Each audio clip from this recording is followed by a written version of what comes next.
What's up, everybody? Welcome to the Eyes on Texas channel.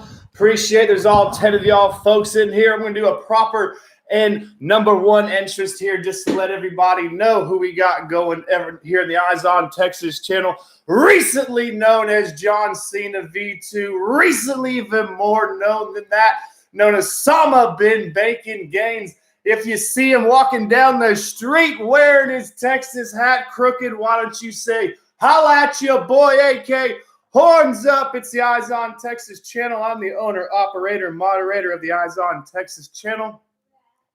Appreciate everyone in the live stream so far. As I've been doing quite a bit of these, I actually did two just the other day when Stewart committed to the Texas Longhorns, the fringe four-star, five-star wide receiver from Frisco, Liberty Hill area in the DFW area metroplex, as he is the fifth or sixth best rated wide receiver according to the major composite sites. But in my personal opinion, he is going to be WR1 in my personal opinion, as he has that electric speed. He can stop on a dime, and he puts the pressure on the defense and on those defensive backs with the absolute quickness. And with then you put the defensive backs on their heels, you put them on their skates. They're going to make bad decisions. They're going to make bad reads. And hence, we're going to make easy completions and have easy touchdowns and make easy plays. But what's going on in here? I see we have our boy Wayne Oldham. Hook 'em and eyes up to you, sir. We are going to have Tyler Elmore subscribed the other day. Enjoy the contact, man. Hook 'em. Appreciate that, man. Appreciate you. Horns up to you. And Mr. or Mrs. All I Do Is Win. Horns up to you. Who says, who do you think will start at QB this year? Man, since I'll answer all questions throughout the whole entire live stream, live chat. That is the whole entire point of this. So if and when you have a question, if I see it and I'm at a stopping point and I do see it, I will do my best to absolutely answer your question, because that's what I'm here for. I'm here for you. The only reason why I'm here, because if there was 0 people watching, there'd be absolutely no point of me absolutely doing this. So, but to answer your question, man, Hudson Card QB1 or Casey Thompson QB1, because obviously Mr. Wright from Austin High has no chance really of getting QB1 spot. So with that being said, I was a Hudson Card guy throughout the whole entire season. I thought if we heard a lot from Casey Thompson about him being a strong candidate for QB2, we never heard much chirping as far as him making a stress for Sam, making a push for that QB1. He always seemed very satisfied in that role by my estimation. But man, that Colorado Buffalo game absolutely did not lie. That film was absolutely phenomenal. That deep ball accuracy that Casey Thompson displayed, that was the two-man show on offense. That was the Bijan Robinson show on offense, obviously having 200 yards and just 12 carries, 12 touches. The only player ever to do it twice in the season. And our boy Bijan Robinson, number 5, did it in back-to-back games. But I think it's going to come down to this spring and finally fall camp, and hopefully Coach Sarkisian to make the best decision. The reason why I did think that it would be Casey Thompson is just how he's an absolute student of the game. In my personal opinion, he absolutely studies the game of football. Whenever the person doing the live rep at practice, let's say, whatever drill they're doing, whenever there's a wide receiver working the route tree and he's doing seam routes at that moment, and the person who is actually doing the drill is doing the drill and throwing the football. Hudson Card will then emulate the throws and emulate the read before the person actually in the drill doing so. So absolute student of the game. One of the main reasons why I thought that it was going to be Hudson Card at the beginning. Already have a light. Yeah. But to answer that question, but I'm just going to throw it and say, someone else wants to say hello, just to everybody. If you've seen the telecast by the Eyes on Texas channel, you've absolutely seen my daughter here, Ella.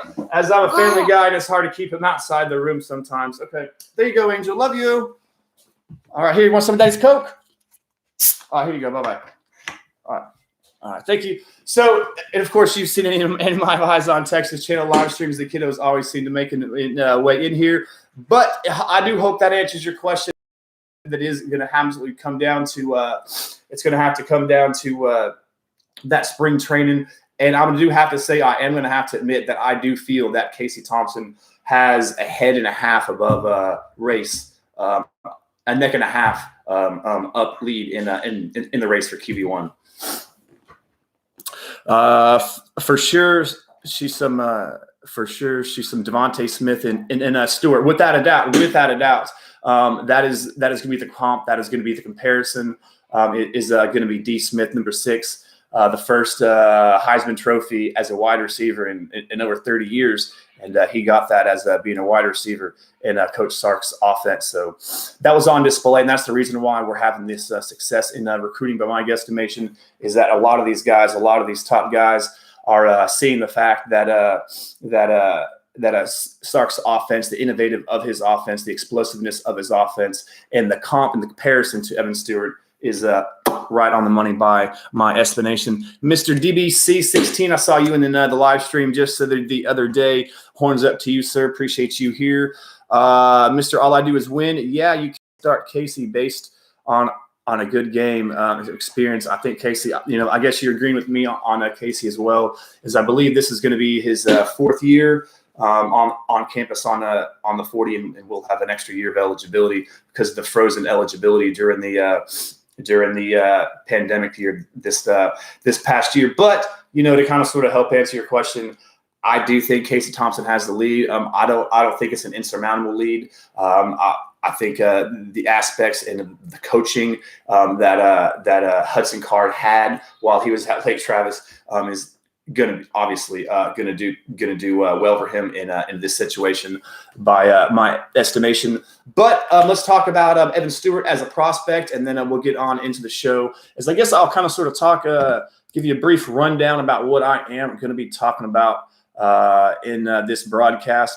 Just kind of sort of right off the bat, I'm just going to kind of sort of lead off that something that did surprise me. If you guys want to talk about this in the comment section down below, let's talk about Lullaby.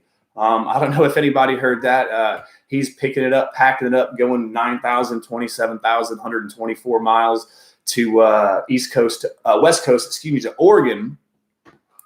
I really don't. Really, the crystal balls had been going towards the University of Texas. In past recent days, a lot of people have projecting him that way, and boom, kind of sort of out of nowhere, in accordance to a lot of folks, he did commit to the Ducks out in up there in Eugene. I didn't really see that one coming down there, my personal opinion, but see if anybody's talking about that. He says, Noah Ford, horns up to you, sir. Appreciate you in the comment section today. Who says basically he's just committing somewhere else because everyone said he was going to Texas. I heard that as well. Like some of these kids, they don't like to be fact that they're pigeonholed and going somewhere. They're having their own destination in their own hands, and that really upsets them, so they commit somewhere else. I heard something similar to that, my friend. So those of you who read that, don't think that our friend Mr. Noah Ford is coming out of left or right field with some peanuts for us. Tyler Elmore said he had no crystal balls to Oregon, so backing up my statement, he will flip to Texas in the summer. There's no telling with these flippers. He might have got a good pitch up in Eugene, Oregon. The University of Texas. We might have thrown a wrench in the deal, but also in the comment section, awesome innovative design of his videos and highlight videos. If anybody has not checked out the Texas Homer, I'm sure if you're in this live stream, this live chat, that you have seen the evidence and the work that he has done. Man, very much appreciate what you are doing for us, Texas Homer out there. So horns up to you, sir, as always. Texas Homer, if you're not subscribed to his YouTube or LinkedIn with his social media, he's definitely linked in very well in other social media. Definitely a little bit better than I am. So in that regard, cheers to you, sir. So that just kind of sort of threw me off. Something I did want to speak about was Hullaby committing to the University of Oregon. That did throw me off. So I was wondering what you guys thought about that as well out there in the recruiting land. And so just talking about that, but kind of sort of moving on with the show. First of all, let's talk about the next three guys who I believe are going to commit to the University of Texas. Number one, I believe Connor Robertson is going to commit to the University of Texas. We did offer him not quite too long ago. To be very honest with you, I believe it was just February 5th. Obviously, February 5th is not going to be very February 1st, but he is linked up with the University of Texas. He does have Texas family ties. If you don't know who I'm talking about, Connor Robertson, he is the 6'4". He's right around 285-pound guard prospect, and he is going to be a prospect from those back-to-back two-time state champion state chaparrals. So he has that good pedigree.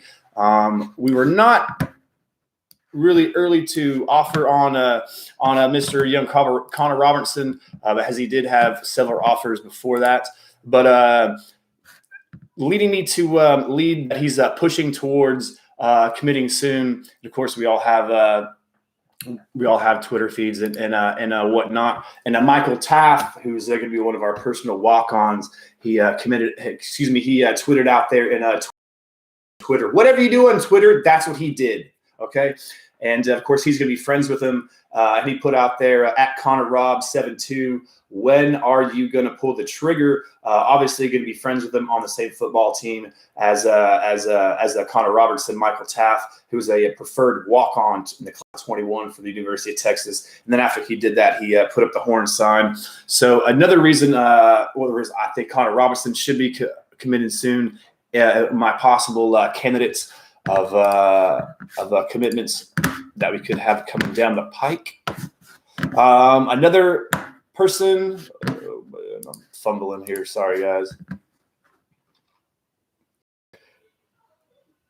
Cam Dewberry, without a doubt. Cam Dewberry, 4-star prospect, going to be out of the Houston area. Been very positive about Texas on social media lately. Of course, Jaden Blue, another prospect who committed to the University of Texas just a couple 3 weeks ago, is the bell cow in the backfield. Is going to be also the bell cow into the recruiting field for us in this class of 2022, as he's been recruiting everyone hard. And of course, the Houston area native Cam Dewberry is going to be from Humble, Costia. He's going to be 6'4", 313 pounds. He has been crystal balled to Texas A&M for quite some time. He has been considered a class of 2022 lean for the Aggies. But a couple of notes that I do have on him is that, again, Coach Flood has been making an impact hardcore on the offer of Cam Dewberry, along with all the hints. And every single time Jaden Blue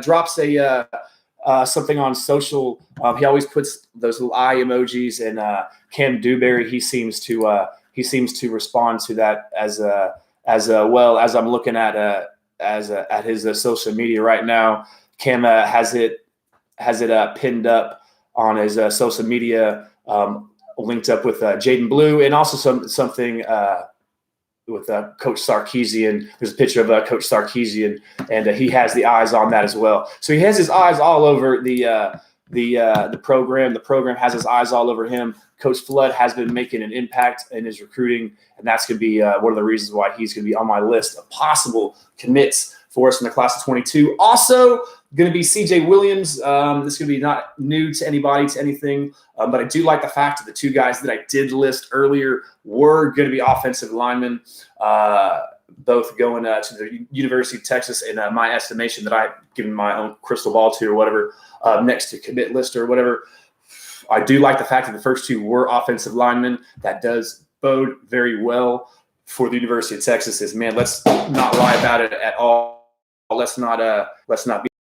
It was an absolutely lean year for the class of 21, as we did not register a 4-star commit. We had 2 3-stars, and one of those was just a really late signee, just kind of sort of late offer out of Max Merrill, who is a promising prospect, who is a promising offensive tactical prospect from the Houston Jesuit area himself. But he really wasn't what we were looking for in that class of 21, as we obviously missed out hardcore whiffs on the in-state Twins, as well as many, many others, just thinking that we were the University of Texas and we didn't have to maintain a commitment to these kids and maintain an actual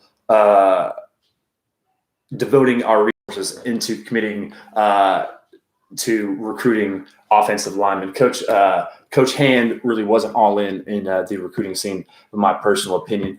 But Coach Kyle Flood does appear so. But we're moving on, as I did estimate, as C.J. Williams, as he is the wide receiver, fringe 4-star, 5-star wide receiver from the Houston, not from the Houston area. He's going to be from California, as he is modern day high school, which is going to be that West Coast connection, that California connection, along with Coach Sark. That he does is going to be the same campus that his son does go to out there in the California area. So going to have that connections. Of course, he has thrown up the horns up symbol on social media as well, talking about C.J. Williams. So another candidate who I believe is a positive candidate and a possible candidate to commit to. But I am AK. I do this content pretty much every single day of the week. I do like to do live streams. I do like to do highlight videos, and I do like to do monologue podcast type videos as well. If this is content that does interest you, go ahead, please drop a like in this video, as that does help with the algorithm program. And go ahead and subscribe to the channel, as your boy is just about 120 subscribers away from 1,000. That's a big giant goal of us YouTubers. Those of you who don't know that is a big giant goal for us, and I am just on the virtue of it. As I have the subscribers, I have the minutes that I need. I just need a few more subs, man. So if you guys can help me out with that, I would very much appreciate that. And we got Nino's Corner Productions in here as well. Holla at your boy, Nino's Production. Absolutely killing it. Nino, I wish I was smooth like you, brother.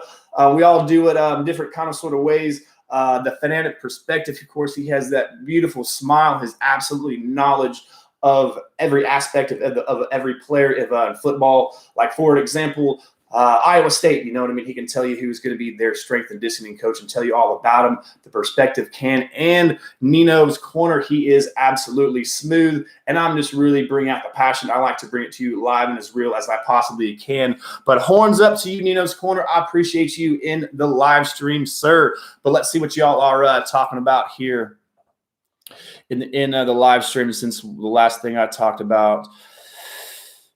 Casey, what's up, guys? Can't wait for Casey live out on the spring game. Had no crystal. Kamari won't come here. Kamari Wilson, the 5-star prospect, I believe he's from Florida. Kamari Wilson, I wish he would. Says he is a major prospect from the safety position and would bring a lot of attention to us, and from a playmaking safety position. But not really crystal ball, not someone that I've heard a lot of attention about and linked up to the University of Texas. Do you think Bijan will ever win a Heisman, and when do you think Texas will make the playoffs? I think it's going to take about 2 years for us to really start making an impact as far as making the playoffs. I don't see us. What we're going to have to do is we're obviously going to have to beat the University of Oklahoma, and we're actually going to have to be the representative of the Big 12, and we're not really there yet. In my estimation, as they've reeled off 6 straight. I'm not one of these guys that says Texas is back. I'm not one of these guys that blows a lot of smoke. I do like to be transparent and with it. As far as Texas being back, and as far as Texas making the playoff, I believe not in the 21 year, maybe possibly in the 22 season at the earliest. I do see that we have a chance of beating the University of Oklahoma. They are going to come out strong. If you're following recruiting at all, they are finishing strong. It seems every time that we get a running back, a commit, they get in their top commit. Just for example, whenever we got Blue coming out of the Klein area from the Houston area, they got in their top running back, a 5-star running back who's actually a little bit of a all-purpose back who can catch it out of the backfield in Brown. So it just seems every single time a sort of positive move that we make, the University of Oklahoma can equally back that positive move with them. So I don't believe that we are quite there yet as far as the playoffs and everything. But I do know that is something that we are definitely coming towards. I think he went elsewhere because I guess. Daddy, Talk. Daddy, can I talk too?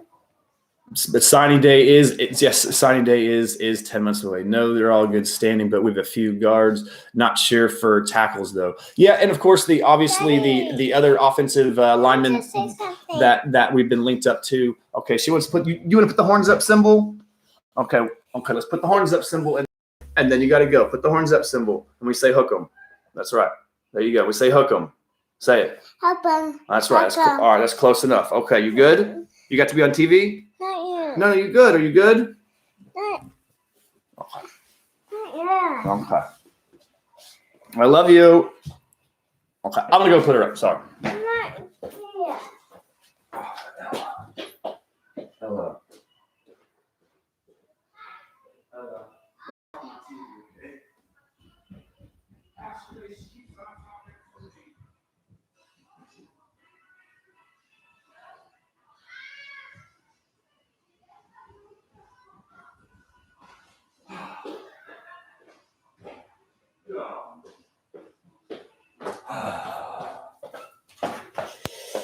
Oh, I appreciate the 22 of y'all sticking around with me. Sorry about that. Struggle is real. I'm a family guy, without a doubt. But Campbell would be a great get. Also, he is going to be also on my list of potential people that would sign with the University of Texas. Also, possibility Bryce Anderson, the safety prospect. As well as someone who possibly could commit to the University of Texas. Speedy German, Max Schnell, horns up to you, sir. How about Lewin, I can't pronounce his name, obviously, committing before he even got to Austin? Yeah, that was a bit strange talking about the tight end, as he was a lean to University of Oklahoma. I thought that we were making positive influence, positive impact with him, but he did, boom, make the commitment to of Oklahoma, kind of sort of out of nowhere as well. I believe that is also going to be a direct influence and a direct impact to what just happened on the 17th. And that's why I made that video, and that's why I made that live stream. And those of you who don't know what did happen on the 17th, it was a big day for football and college football and recruiting, especially as the dead period was extended through May 31st. So meaning that no official on-campus visits for recruits can happen. So you cannot go to the facilities of these major universities led by the programs. You cannot visit the program. You can't visit the weight room. No official visits. You can do self-guided tours, but nothing official. You can't see the players. You can't see the coaches. And everything reason why for that is everyone is going to be afraid to be held accountable to what would happen.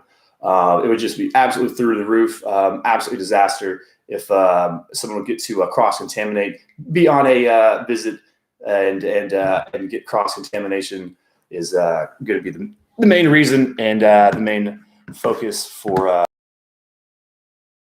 my period. So the reason why these visiting on campus is the fact that they can't. These campuses, they're getting a bit frustrated. So these are going to be the kids. Some people enjoy the recruiting process. Some people like to be wined and dined. Some people love the attention. Some people loathe the attention. Some people love the fact that their phone is blowing up, getting all the media attention by these recruits, by these scouts, by these position coaches, by these reporters. Others hate it.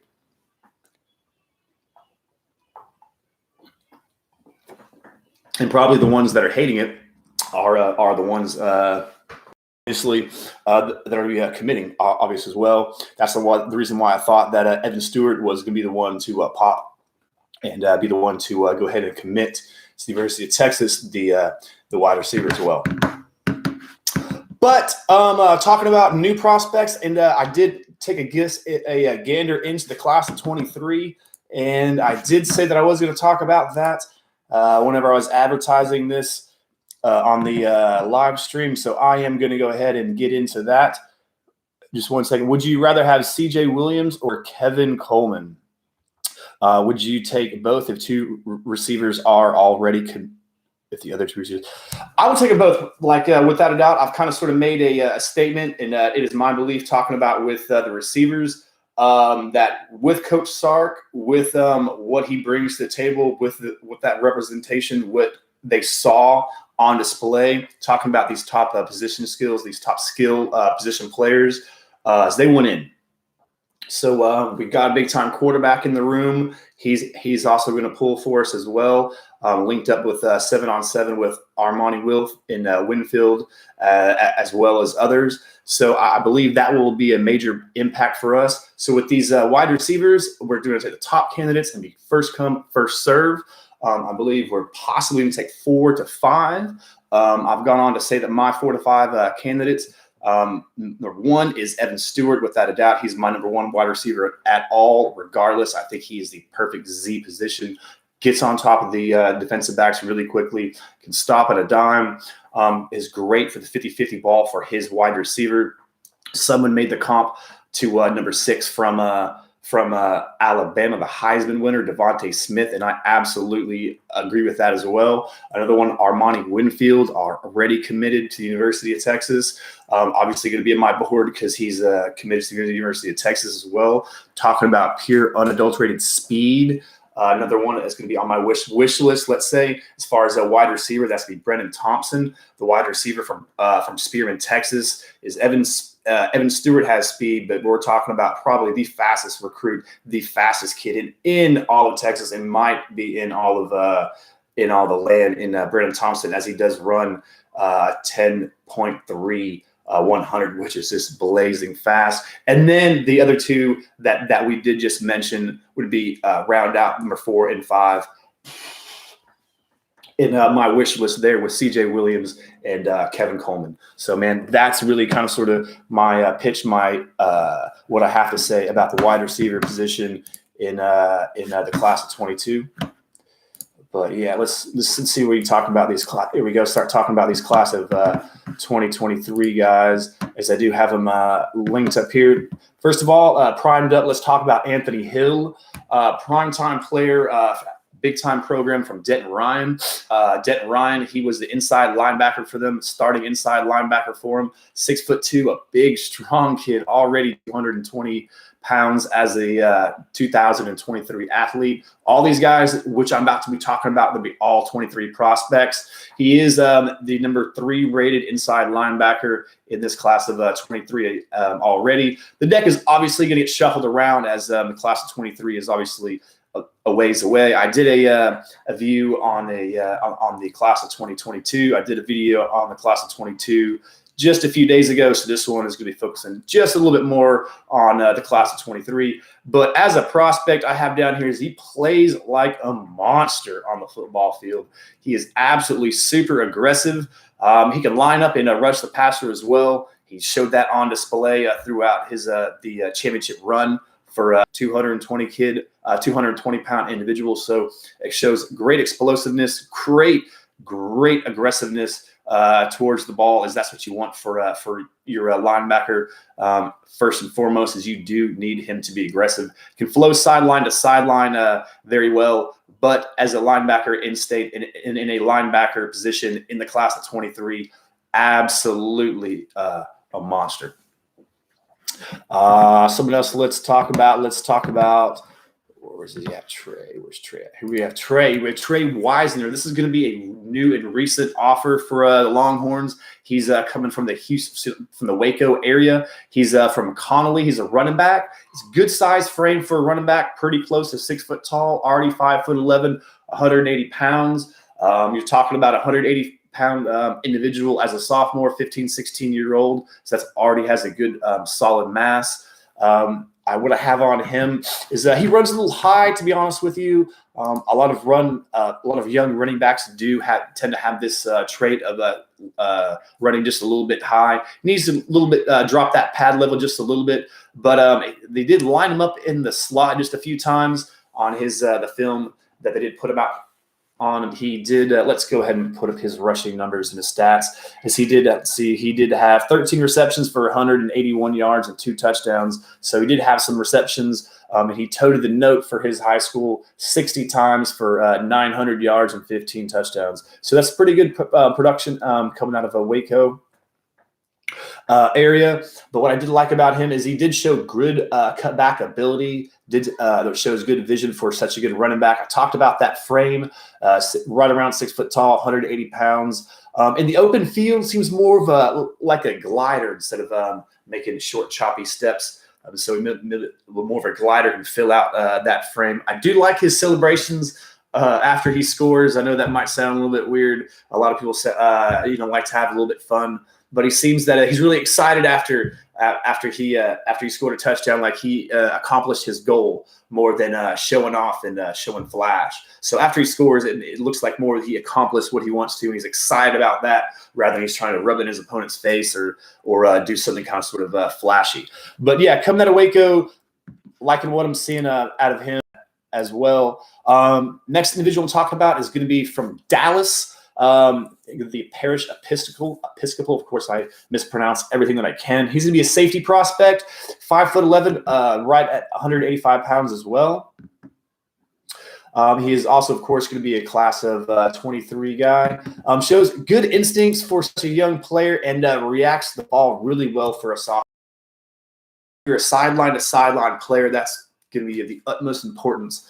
Speed and reaction to the ball and your instincts are going to be 1, 2, and 3 things that you're going to need, in my personal opinion, because those are the things that get you to the ball. And whenever you're a defender in the defensive backfield, that's going to be major importance, right? Because it doesn't matter how big of a hitter you are. It doesn't matter how much wood you can bring. It doesn't matter how much of a lumberjack you are. It doesn't matter how much of a big, really badass you are back there. If you can't read and react to get there, it doesn't matter. And whenever Daniel does come, he does lay the wood quite well. I'm not going to stamp him as a 100% lumberjack, but hey, man, it's just his sophomore film that he did put on tape, already ranked very high as the 52 ranked national player, and he is listed as an athlete prospect by some notes, as he does play the wide receiver position as well for Dallas Episcopal. But that is what I have as far as the class of 23 new offers as well. Also talking about, I'll talk about some more class of 23 guys. Let's see what else y'all were talking about. CJ Williams. There's 19 of y'all in here. If you hit a thumbs up on that, of course, if you're not subscribed to Eyes on Texas channel, I produce college football content, Texas high school football content, and of course, you can obviously see I'm a Texas Longhorns fan. So if you would have shared amongst your friends and subscribe to the channel if you haven't, I would very much appreciate that. But holla at you, boy. Let's see. Noah Four's dream class would be Evan, Armani, Thompson, Coleman, and Marshall. Marshall, yeah, without a doubt. Marshall has had a fun film, had great film coming out his junior year. He is an Aggieline right now. He has been crystal balled to the Aggies.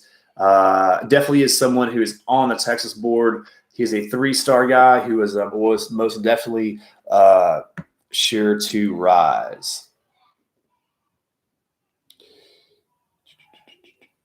They pitched us of having too many tight ends, so that's why they're not Jason. It says Malik hinted at somebody in April, so I'm not sure who would be. Yeah, lots of people have been, making hints or whatever. That's what I've been talking about. There's been hints as far as Cam Dewberry, possibly making a commitment soon. There's been people have been hinting. Maybe DJ Campbell has been making hints. Obviously, with CJ Williams chirping as well, tossing up the horns up symbol on social media. If you do that, that's a pretty powerful statement. You know what I mean? That's showing your butt. You know what I mean? That is showing off. That is putting it out there without a doubt. 100-yard podcast. Haven't seen you in the live stream before, sir. Or ma'am. So horns up to you. You think Devon Campbell is next, then Anderson. I like what you're thinking.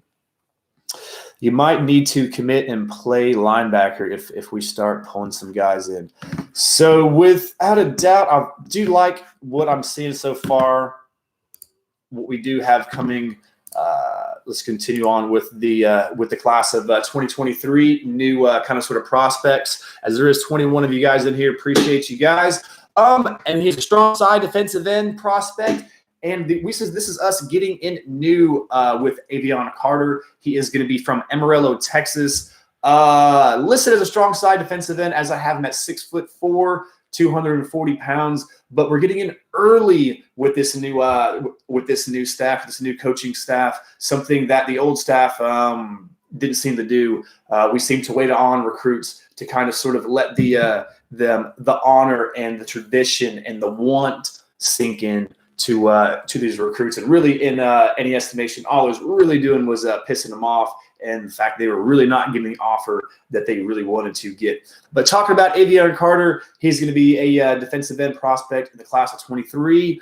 Major player. A lot of people think this guy's going to be a stud. A lot of people think these guys are going to be. He's going to be on the rise. With being a class of 23 guys, not many of them are going to be, in fact, ranked by many of these composites as well. Another strong side defensive end candidate that we did recently put out a new offer is going to be David Hicks, someone with a great and easy name for me to pronounce. So I very much appreciate his parents for that one.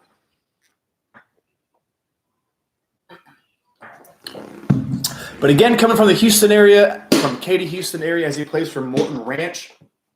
Again, he is a strong side defensive end prospect. Could grow into a defensive tackle, to be honest with you, as he already is close to 250 pounds.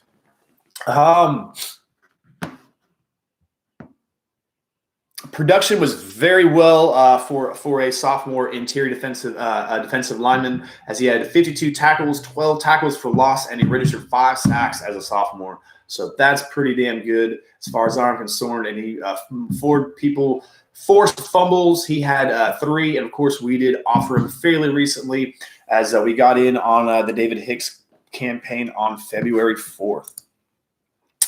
But Anthony James, talking about another prospect in the class of 23, he is a commitment of the Texas A&M Aggies. He did make that commitment on the 11th of February. And by my estimation, he is probably defensive players in the state in the class of 23. Definitely one of the prime defensive linemen, as he is 6'5", 245 pounds, strong side defensive end. Anthony James, playing from Wiley, Texas, man. So he's going to be from the DFW area as well, kind of sort of close to my area. He has been hardcore Aggie lean the whole entire time I've ever covered him. Anytime I've ever looked at his page, he was once he has been registered, nationally recognized, he's been an Aggie lean. He is committed to the Aggies. Maybe this might be our big flip candidate, our big in-state flip candidate on the defensive side of the ball, by my estimation, talking about Anthony James. But we're definitely going to have to prove it on the field, as A&M is definitely scooping this kid up on the coattails of that tremendous season in 2020.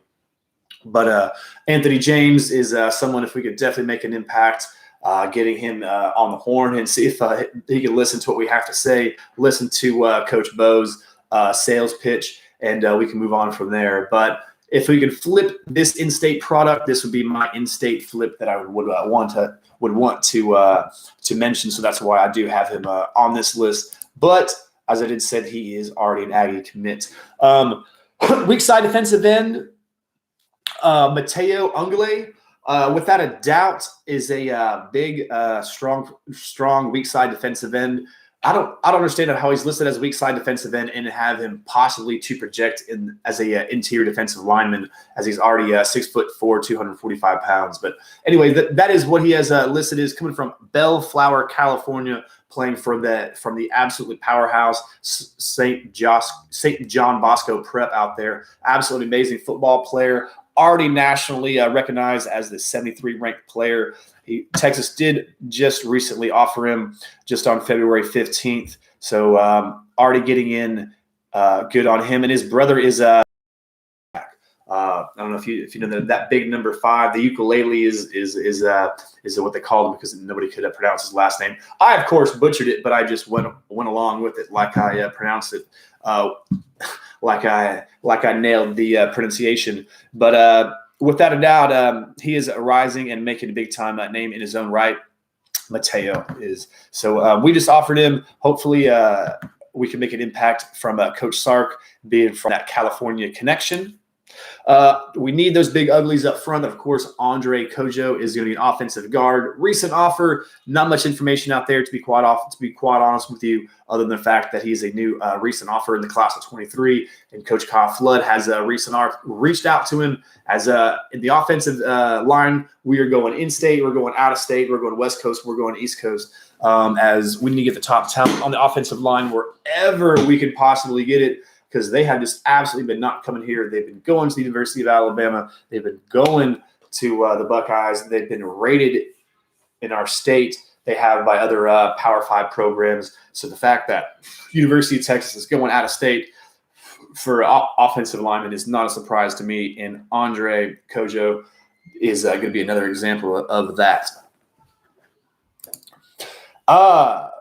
Someone who is trending pretty well and fairly strong from a guard from Odessa, Permian, the Mojo, Harris Sewell. He is going to be 6'4" offensive guard, big giant man, already close to 300 pounds, as he is listed at 290 pounds. Not nationally recognized yet, but we did get in early on Harris, and that is the key to that prospect. As to these prospects, as I did relay that to you earlier. February 16th, Texas did come in officially with the offer. Other big Power 5 contenders are going to include Southern Cal, Baylor, TCU, and Texas Tech are going to be offering it as well. But hopefully it'll be the Horns that will hook him, and it'll be the Horns that will bring in this prize prospect from the Odessa Flatlands Basin area. Yeah. All right, it's good. What do you think we stand on the best chance D line? The best chance of a D line this cycle, I believe. Chris from what is his last name? Is his last name Anderson? The defensive tackle from Katy North Shore. I like the fact what they bring out of there from Katy. They have big, strong, thick leg, lower body developed players. If you watch their high school football games, it looks like their strength and conditioning coach is doing a damn fine job out there in North Shore. So Chris Ross is going to be his name. As far as did I say the wrong name? All right.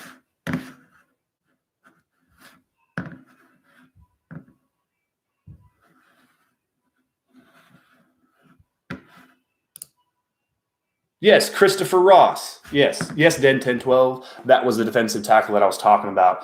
I'm talking about the 6'3", 263 defensive tackle prospect from Houston, Texas. I kind of sort of talked about him yesterday. He's on commitment watch. He was scheduled to commit just last week, I believe, just this last Saturday. He did make a point to push his commitment back, and he did push his commitment date back to March 23rd. So one of the defensive line prospects that I believe that we are closest to is going to be Christopher Ross in the class of 2022. If anybody has any football questions, especially on the offensive line, Den 1012 has a great knowledge of football. See him on the boards quite often, making comments, and his football knowledge, Texas football knowledge, is quite detailed. So with the fact that I said Chris Ross and he put that question mark by, it kind of sort of threw me off just a little bit. So Den 1012, very good seeing you in here, man. As you demand a long-time subscriber and a long-time favorite of the channel. But there is 23 of you in here, as I very much appreciate it if you put that thumbs up, and if you are new to the channel, if you could drop in a subscription here, as I do like to do college football content pretty much every day of the week, and I do live streams podcasts, and I do also highlights as well. So holla at your boy and holla at the Eyes on Texas channel. Would you like to get Amari over? No, he's an Aggie though. Yeah, without a doubt, everybody would like to get on Amari. You're talking on the class of 22. He might be one of the best prospects as far as the NFL scouting position. I know he's not ranked up in the top 10 or top 15 or whatever. I believe he's ranked top 50, top 55. But from a defensive line position, from a defensive end position, he is an absolute monster. Whenever Duncanville plays, they have all those tremendous athletes, especially on defense. He shines amongst them. And then whenever you're playing iron, and you tend to be the sharpest iron and you shine above everybody else on a consistent basis, to me that says you're a badass. And I believe on the offensive line, although he's an Aggie lean, just like you said, hopefully Coach Bo can get in on that ear, and hopefully he can get him to start listening to what we have to say, because that's really what it's all about. Some of these guys are going to be players that just really want to see it on the field. Some of these players want to see our coaches gel together with our players, how they interact with one another, because at this moment we do have a little bit of a bad reputation as far as university might be concerned, as far as players in interactions and negative recruiting. So in that regard, with those prospects, with those players, we might need to prove it on the field.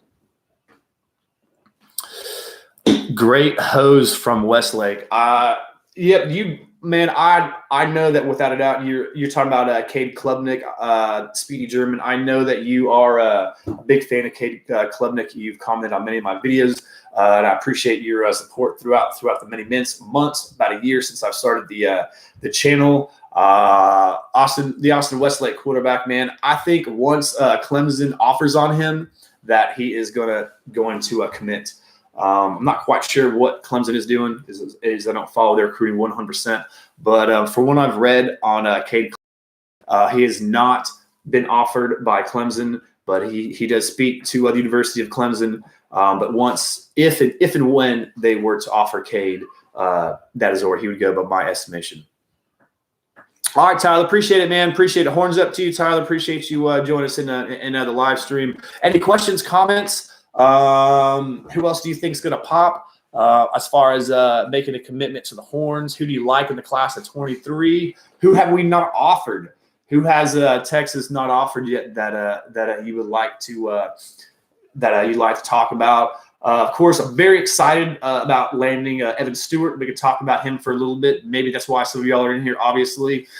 Evan Stewart is going to be my number one wide receiver in the class of 2022. Regardless, I know that Evan Burton is going to be, Caleb Burton, is going to be rated number one by pretty much all composites. And he is going to be a 5-star, and Mr. Evan Stewart is just going to be fringe 4 or 5-star.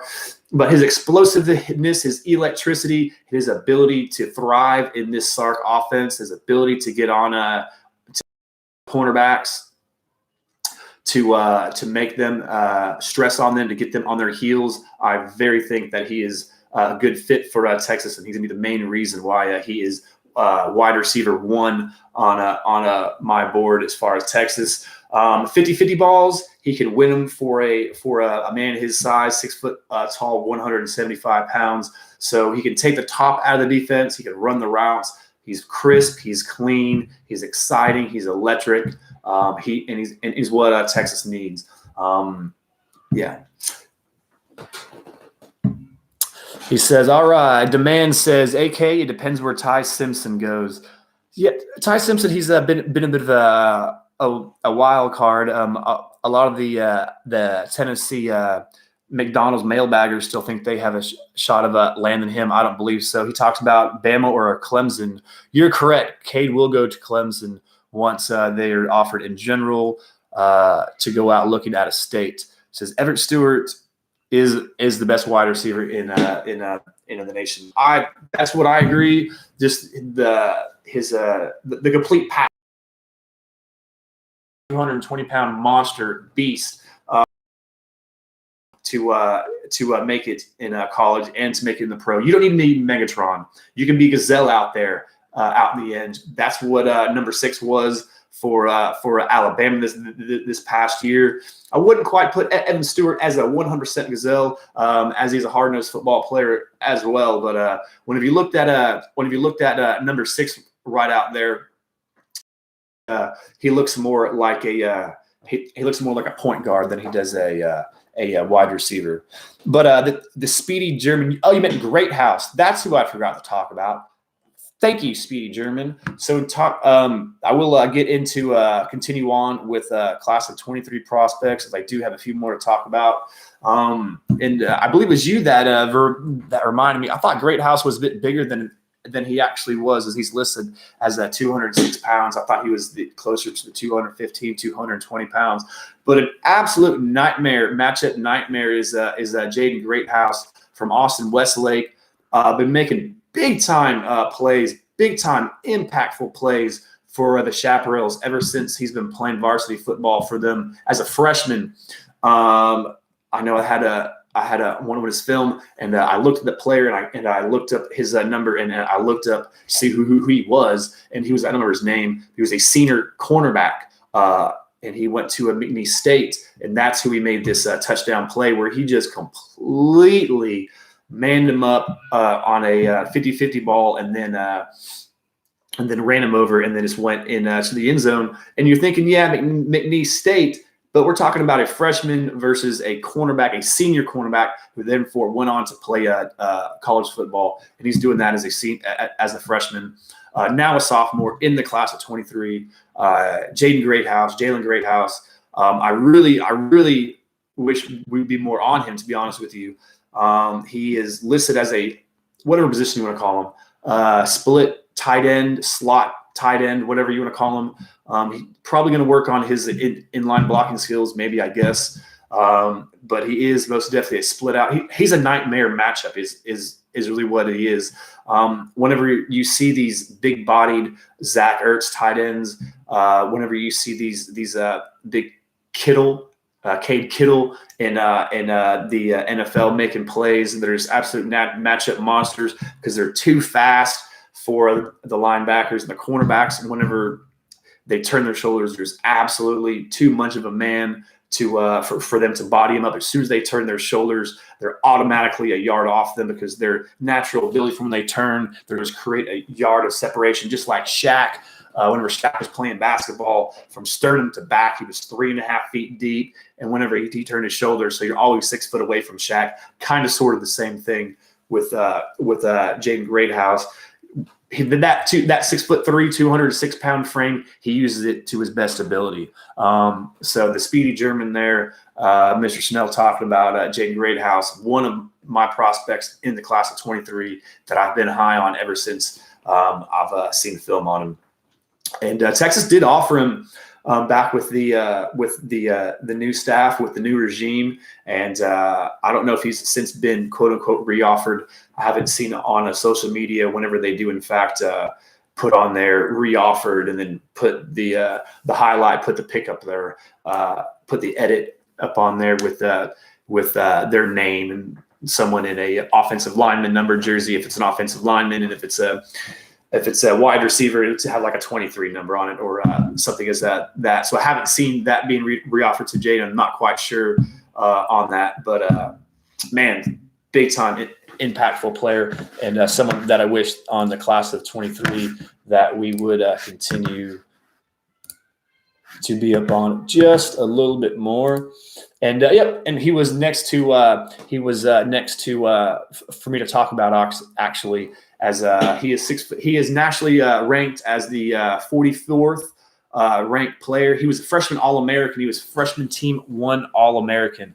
And whenever they were listing heights and weights, he was already above 200 pounds as a freshman. Recognized as in-state as the number 2 Texas state product in the class of 23, and of course, obviously, the number 1 tight end.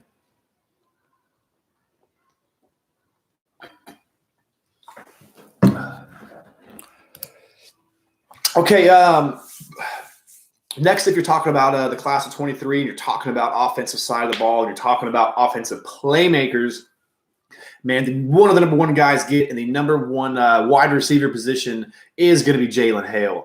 Man, he is going to be the prize of the class of 23 for the wide receiver position. He is 6'3", 175 pounds, so he has that great frame to go ahead and fill out. He has that great frame to go ahead and bolster and fill out. He does kind of sort of have a connection to Texas A&M as the Lobos. Who do they have? Hayes King, as he plays for Longview out there in East Texas. Haynes King. There's an N in there. Sorry if I mispronounced his name. But so the University of A&M, they might be a little bit early in on the race with him, as they've obviously already offered him. University of Texas, we have need to go ahead and pursue him more. We've offered Jalen Hale a scholarship, as he is the prize in the class of 23 from the wide receiver position. Must get, you know what I mean? One of these guys who I believe is he's a class of 23, long way away. So obviously it needs to be in a communication with the staff, but obviously Texas needs to play well on the field for all these 2023 guys. That is what's most important. For the class of 22 guys, they're obviously going to be the guys that are going to be next ones to commit. They're going to be the ones next one to on and pop. They're going to be the next ones next in line to be the next signee class. So this class of 23, there are going to be the guys that you mean much needed to prove it on the field, by my estimation. 25 of y'all in here, very much appreciate it. My name is AK Alistair from the Eyes on Texas channel. I like to do podcasts. I do live feed, live chat podcasts. I do editing videos, highlight videos, and I also like to do monologue style videos for you as well. Texas high school football fan. Obviously, my favorite football team in the college ranks is going to be the Longhorns, but I do cover college football in general. So if any of those topics do interest you, go ahead, like and subscribe to the channel, as I would very much appreciate that. I.e., show me some love, thumbs up, and subscribe. I appreciate that, guys. But this Tyler product, the East Texas product, going to be the big time the prize pick for the wide receiver position on the offensive class, as he's ranked 60th nationally by 247 Sports, number 7 wide receiver, and 6th in the state in that class. So Texas, we always know that we have top talent in the state of Texas, but with this recruiting class, with this recruiting coaching staff, we are going all over the nation. So without a doubt, Jonte Cook, I think we right up there with Hale in a wide receiver in 22. All right, without a doubt, man. That's a prospect. I haven't quite looked on that. Jones is a 5-star running back. Without a doubt, he's going to be one of the ones that I like to pair with Jaden Blue. The one that I really like to pair with Jaden Blue just got crystal balled to Notre Dame, and that's going to be Zach Evans. What I like about Zach Evans is he plays that slot back role. So whenever you get a lead back, a lead dog in a Blue, you know what I mean, as a recruit, as your front runner for your running back in your class, you want to get a piece to accompany with them, right? You want to get a little side piece that makes it fit and help out as well, right? And you don't want to scare off your bell cow. You don't want to scare off your prize possession. So you get someone who's a little bit different as a running back, offers different skills, different traits. So you get someone like Zach Evans. And the reason why I do like about him is I was saying that he is going to be a slot back. So he is going to get, by my estimation, probably 6-7 carries a game, somewhere right around theirs, and probably equally about as many catches, 4, 5, 6 catches. So he's getting his production. A player like that is going to get his ball. He's going to be able to tote the note, catch it out of the backfield, look good doing it, but not have the size and capability and to carry the load, being over 200 pounds, being a smaller guy. Zach Evans, I believe, is 5'9". Don't have his stats right in front of me. So 5'9", good thick body, good thick structure, but not big enough to be a lead back in a Power 5 conference. But he did recently get a crystal ball to University of Notre Dame. Lando 7448, what's up? Horns up to you, sir. How are you doing? We're doing really good in here. Lando, man, if you have any questions, comments, concerns, anything you possibly want to bring up, just got done talking about the class of 23. As Evan Stewart did recently just commit to the University of Texas. Of course, everybody in here obviously does know that. But it's Saturday night, man. I'm here talking ball. I'm here talking football with everybody. As obviously I'm a family man myself, not much to do because I don't go out and party. I like to sit here and talk football and do things amongst that, like with y'all, as I'm committed to the game. So, what does everybody else have as far as questions for me right now before I move into the next topic and dive right along with the show?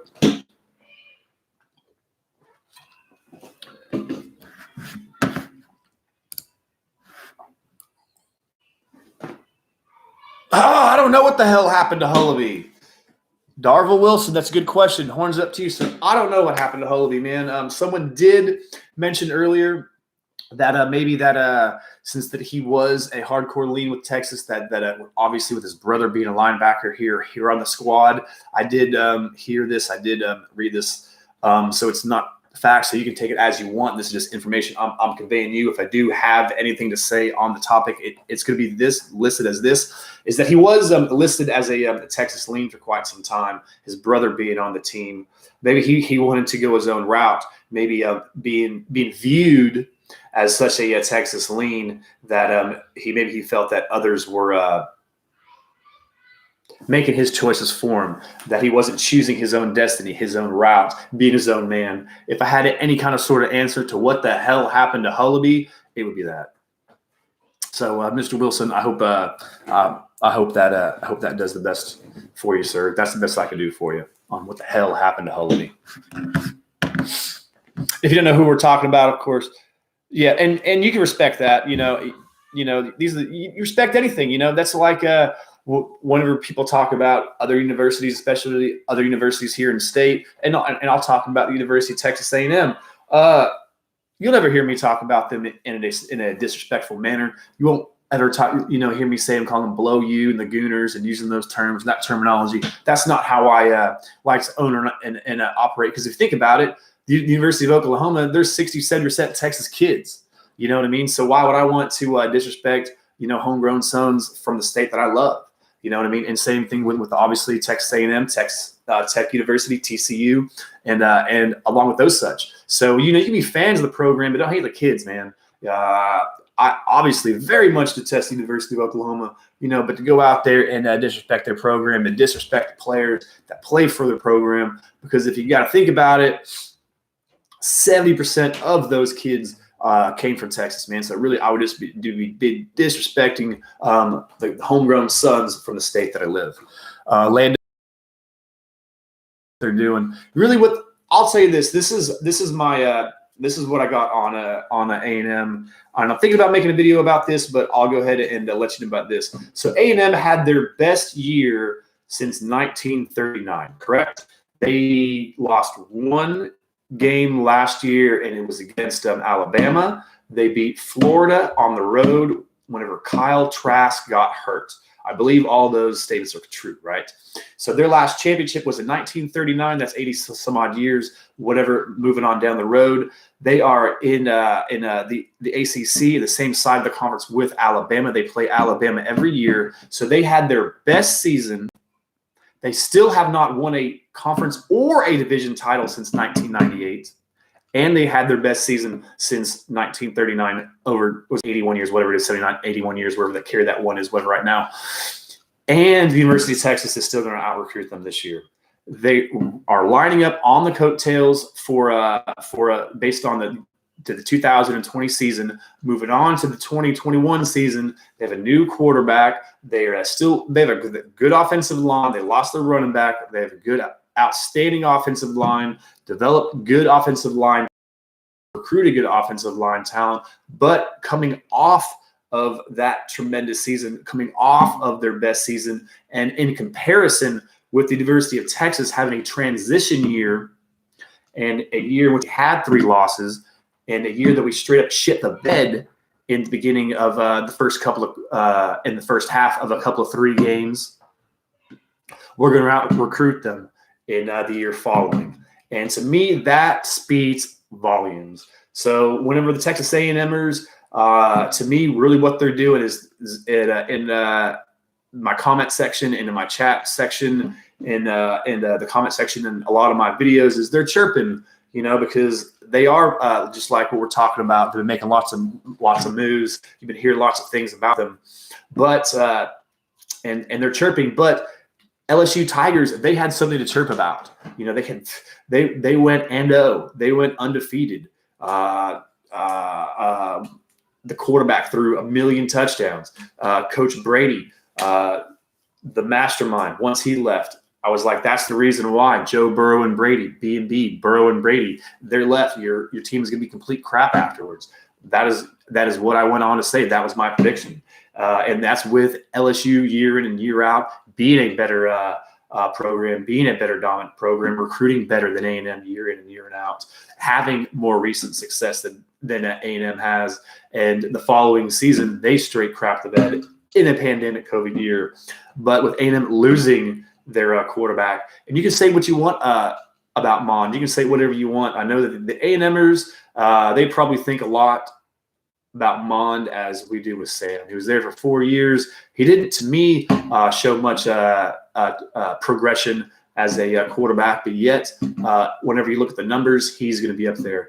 Whenever you look up their numbers in wins, he's going to be up there. Whenever you look at his numbers in rushing yards for a quarterback, he's going to be up there. Passing yards, he's going to be up there. So whenever you look at either at Texas A&M University as one of the best quarterbacks, you're going to see Kellen Mond name up there, right? So in comparison, where Texas is going to out-recruit and outperform Texas A&M the year after A&M had a trend-sending year, the best year they had in 80 years, and a transition year for Texas, we are going to outperform them, and we are going to have a better season and a better recruiting year following. And to me, that is my point. And then to me, that just speaks volumes. So does that make sense to everybody? Can y'all please react to that and say, yes, Alistair, that makes sense, or what the hell are you talking about? That makes no sense at all.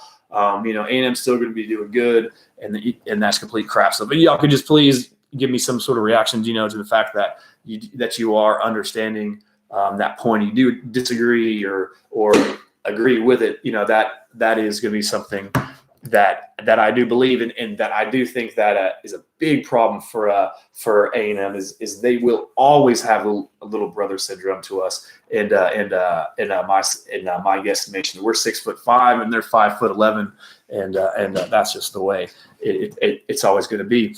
But Demand 10 says Lando, Alabama is still the better team. Nobody is touching them unless they get critical injuries. However, I do believe that. So they're just bantering back and forth. But so going on to talk about that. But I do like the fact that what our coaches are bringing. I do like the fact that what the University of Texas is bringing to the ball game. I do like what Coach PK is going to bring on the defensive side of the ball. Many of us did like Coach Ash and did want us to retain Coach Chris Ash, but whenever you are a coach, whenever you're the head coach, you want your own staff, and that's just the way it is. Whenever it's your ass, and that's going to be the one on the line, you want to have your ass on the line with your guys. So I think it was just one of those things, and that's the reason why Coach Ash went. But talking about Coach PK, and one of the reasons why I do, in fact, like him is one of the main reasons is his defensive line, how he stands them up. His rush ends, they play as a traditional end in a three-point stance, and he lines them up. And what that really does is it puts a lot of pressure on the offense, confuses them a little bit, and he also kind of sort of does similar things with his defensive backs and defensive backfield, almost playing positionless football. A lot of his defensive backs play similar roles and can do similar things. So it's not like he has long list at depth chart at a strong safety, as many of them are just listed as defensive backs rather than a position as cornerback, nickel back, spur back, all that kind of sort of terminology.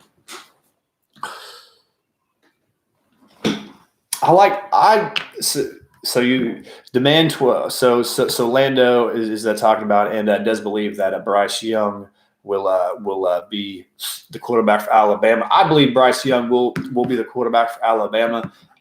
I'm not quite sure where Jalen Milroe does fit into that, as the University of Alabama is probably going to get a stud quarterback this year and the following year. And Jalen Milroe is a bit of a project player by many regards. So best of luck to him in Alabama. Yeah. Demand 12. I agree with you as well on all of our coaching staff. I'm really excited about what Banks is going to bring, especially from special teams. Coaching that tight end position is going to be allow you time to do many things in recruiting. Going to let you be really impactful as far as a recruiting coach. But since he is nationally recognized as the best special teams coordinator, and if you watch a lot of Texas football and you see what we got going on, the block punt against OU was terrible.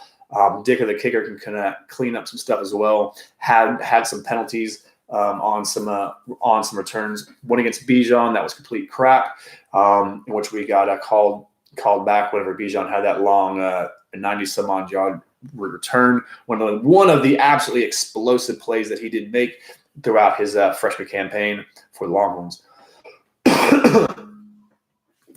All right. What other questions y'all got? I'm just going to talk about something that I talked about at the beginning of the program. Is there's probably not everyone in here that started whenever I did beginning of the program, but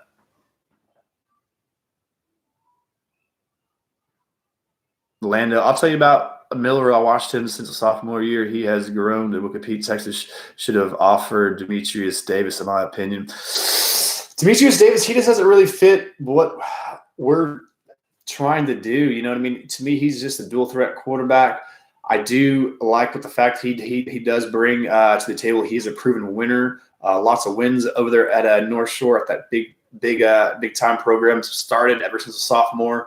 Has a great pedigree coming out of North Shore. I do like what he does bring to the table. Talking about D. Davis. I believe he's Auburn bound now, right? I believe he was at Virginia Tech. I never really thought that Texas was really in the on the running for him. So maybe that was one of the reasons why. But I never really thought that he fit the scheme for Texas.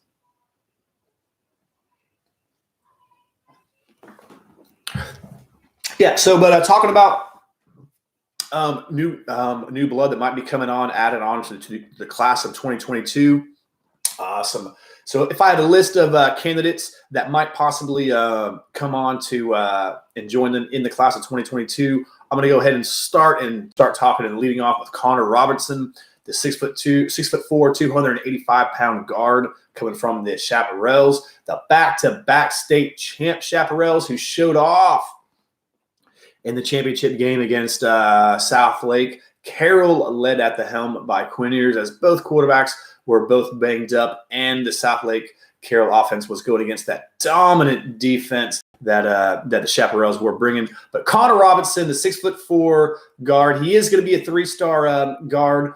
Has ties, has links to the program, as he is going to come from the Austin Westlake area, so he is a bit of a hometown boy as well.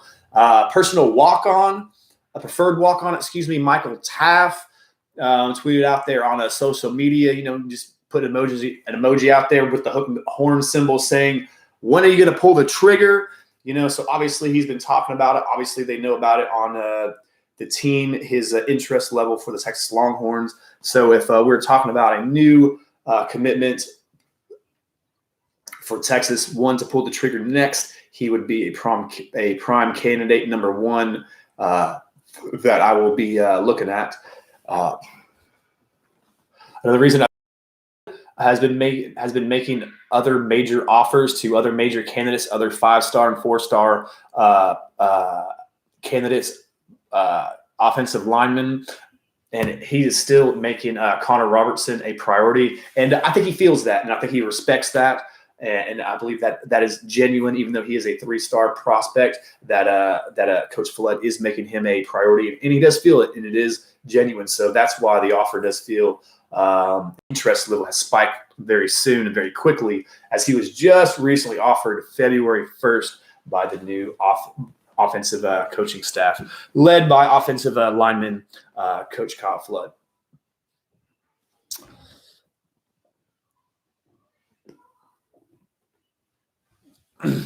Another one, Cam Dewberry. He's coming out of the Houston area.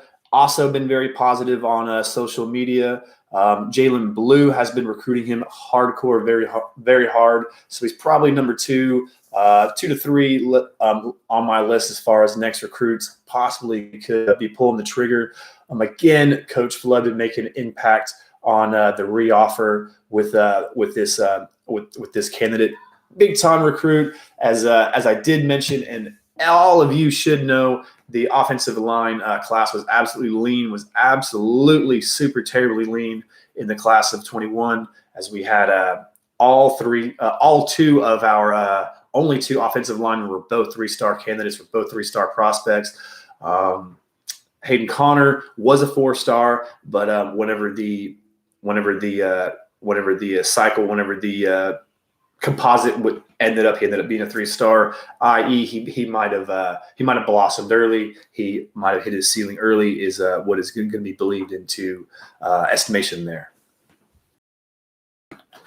CJ Williams obviously is going to be on the list of candidates to commit, associated with a lot of our people on our staff, associated obviously with our quarterback who committed on this class, Malik Murphy, with the 7-on-7 tournament, the 7-on-7 circuit, obviously going to be associated with CJ Williams, Coach Stark coming out of California with the modern day. His son does attend that high school as well, so he does have the connection with CJ. CJ again did put the horns up symbol on social media. So if you are going to do that, I believe it is CJ claiming one of his spots on this class of wide receiver spots. I do believe that we will take 4 to 5 wide receivers.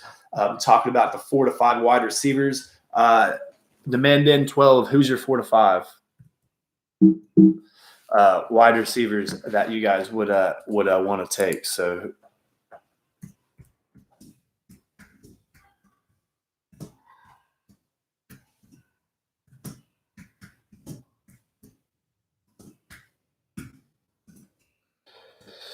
So I guess that's the question that I have for everybody. You know what I mean? If you were to have a wish list for candidates for the wide receiver position, who would it be? Your number 1 would be Caleb Burton. Caleb Burton is actually not going to be on my board, as he is not. Yeah, he put the horns down symbol on social media. He's never shown any interest in Texas, so I don't think we should really show any interest in him. He's not going to be someone that we can flip. Not going to disagree with you that he's an absolute talent, that he's an absolute beast on the football field, but I don't think he's ever going to come to Texas. I don't think he's ever going to consider Texas. So hence, I don't think Texas could really put him up there on their board.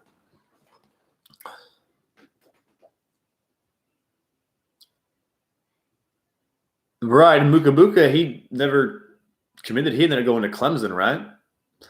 So.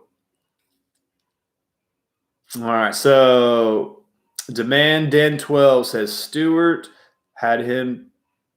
So we have the exact same 5, don't we? Those are my exact same 5, and that's not really in any order. Those are my exact same 5, to be quite honest with you. And I want the speed of Thompson, just that pure unadulterated speed. I want to know that we do have the fastest guy on the field day in and day out. And in the class of 2022. That guy is Brennan Thompson, and he has been a OU lean pretty much for the whole time. He has been since I've been on the program, and since I've been following Texas football, and since I've been following recruiting in general. He has OU lean, and although he is a Texas product in the state, he's from Spearman, which is in that Panhandle area, which is really close to the Oklahoma border. So the fact that he has been an Oklahoma lean the whole entire time, or say up until recently, hasn't been surprising. I do know that the Texas coaching staff has made progress with him and his ears. But Heather, I do have 16 thumbs up on this. I appreciate you guys that are still in here. There are 25 of you. I'd appreciate it if you would give me a thumbs up on here. It does take a lot of effort. It does take quite a little bit of effort to come up here and talk in front of you guys for an hour and 20 minutes. So if I get a thumbs up, I'd very appreciate it. And if you like Texas football, and if you like college football in general, go ahead and subscribe to the program, as I do produce content pretty much every single day of the week about those topics for you guys. So go ahead and smash that button. I'd appreciate that.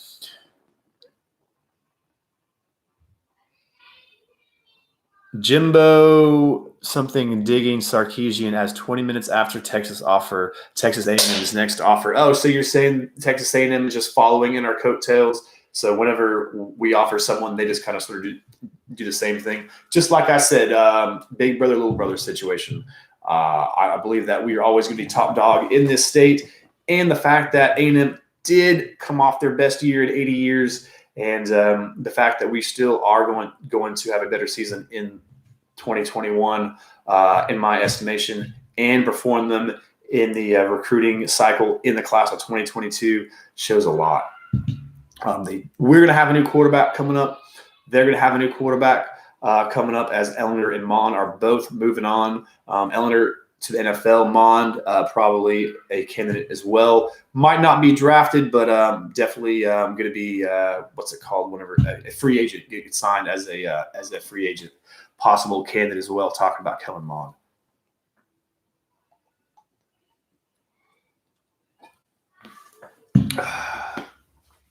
All right.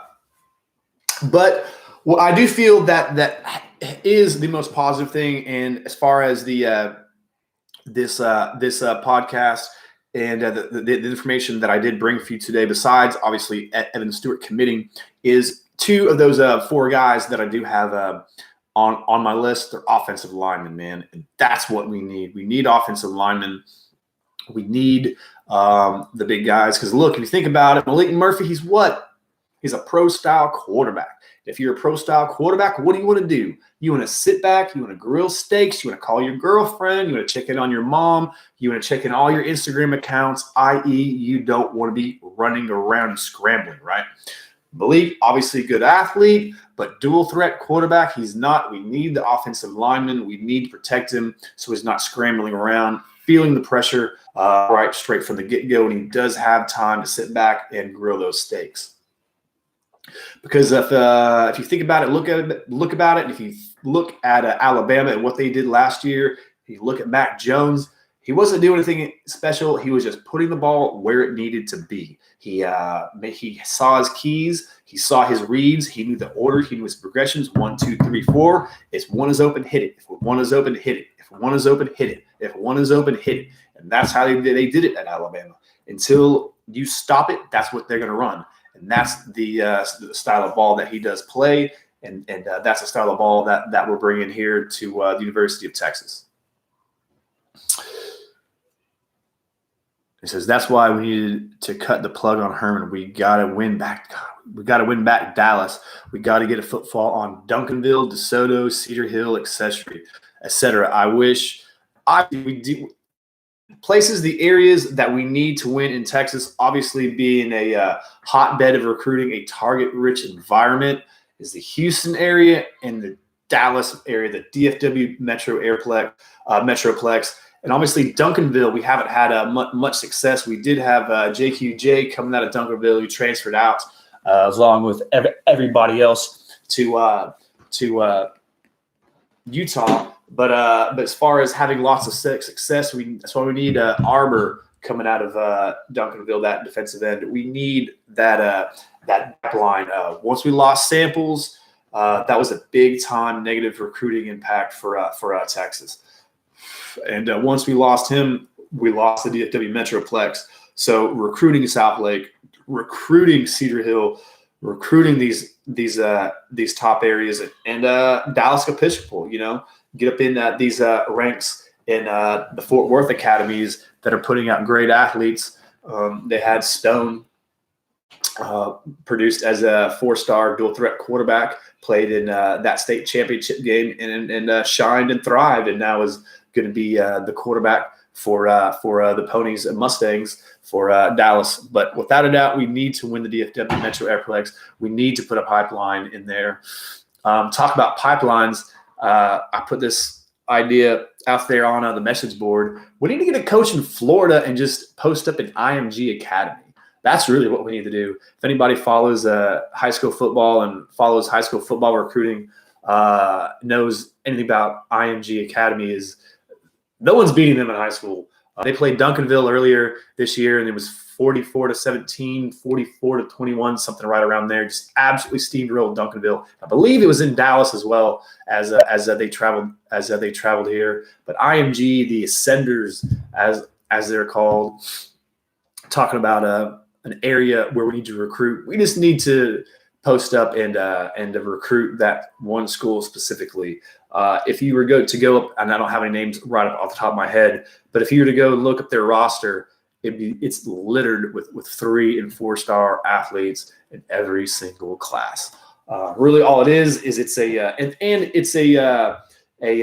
school where everybody comes to, where everybody transfers to. So just because they're out there in Florida, don't think them as an out-of-state prospect. Because if that kid is willing to move to play high school football, that prospect, he's also willing to move to play college football, right? That goes hand in hand, and it just is the only thing that makes sense to me. Lando makes a point that Duncanville game, that IMG had played 6 games and Duncanville had played 2. That's a fair point. It was never really competitive, and IMG did seem to control the narrative of that game. Let's not say daddy. Let's say control the narrative of that game, and were able to do on both sides of the ball what they wanted to do. So let's not say daddy. Let's say that definitely IMG controlled that narrative, and it was in Texas. I do believe. He didn't correct me on that, so I'm going to assume that I was right on that. But the big time programs in Texas, the big time areas and programs in Texas, we definitely need to post up, and that's why I keep on saying this. The class recruits itself. So in this class, we have vocal leaders. The obvious and most vocal leader thus far has been Jalen Blue, the running back from the Houston area. So talking about recruiting that area, Jalen Blue has been doing a good job of that so far. Also, our quarterback, Malik Murphy, in the West Coast, I believe he will bring in C.J. Williams, and he is also linked up with the offensive guard, Ernest Green, as well. So hopefully Malik can bring him in as well. And for the DFW area, we have Armani Winfield, who has been positive in Texas and does tweet out often as well. He's the one who hinted that Quinn Ewers would flip back to Texas as soon as we got Coach Sark. I believe the tweet read something like it read that Quinn's coming back to Texas. I'll be the first one saying this, just saying. Facts, AK, players recruit players. You're right, man. They do. And as far as and being Texas, negative recruiting player to player also hurt Texas. So the negative recruiting that Texas did and does deal with is with Coach Sark and his past, and with the player. So without a doubt. But it's also the coaches, though, man. You can't deny the fact that it helps having these rainmakers, these good recruiters on your sides. Winning helps, player to player helps, but also having the ability and be able to sell your program and be able to connect with these recruits and these players in different levels helps out as well. So that's what we need. Malik went off on the 7. Did he? That was at it was Vegas. You're talking about the 7-on-7 tournament they held in Vegas. Oh, that's what I'm so talking about. So the player. So as far as a Texas fan, a couple things that I'm tired of hearing about. I'm tired of hearing about is Texas is back and hearing the negative impact that did bring about us, right? So as far as on the YouTube channels, and as far as if you listen to anybody else's live streams, live feeds, i.e., I follow Uncle Lou on a YouTube. We get a bad reputation of being back, right? And another thing, and I think this is a personal thing with me. Another one is when anytime anybody keeps on talking about Brew McCoy. If anybody doesn't know who Brew McCoy is, I believe he was also from a modern day high school as well, coming out of California. 4 or 5-star player, absolute athlete. Was a wide receiver. I believe Saban wanted him to play as a rush end on defense. In the fourth quarter, whenever he played in a high school, if the game was close, because he played for modern day, so they're usually kicking the hell out of the other team. So if the game was close, they'd have to put him as a rush end, and Brew McCoy would rush the quarterback. But anyway, Brew McCoy committed to USC. We got him to flip, came on campus to Texas, was actually on campus, I guess got homesick, went back to USC. That was 3 years ago now. He is a draft-eligible player this year, and we're still talking about him. He's balling out of control. That's great, man, but why are we still talking about Brew McCoy? You know, like if on the message boards, people talk about Brew all the time, and to me, it's highly unnecessary, and it's highly old, and it's a topic not worth speaking about it anymore. By my estimation, he's balling out of control. But as far as linking Texas and Brew McCoy together, one equals the other, and talking about them hand in hand with the same conversation, that's one thing I'm not understanding.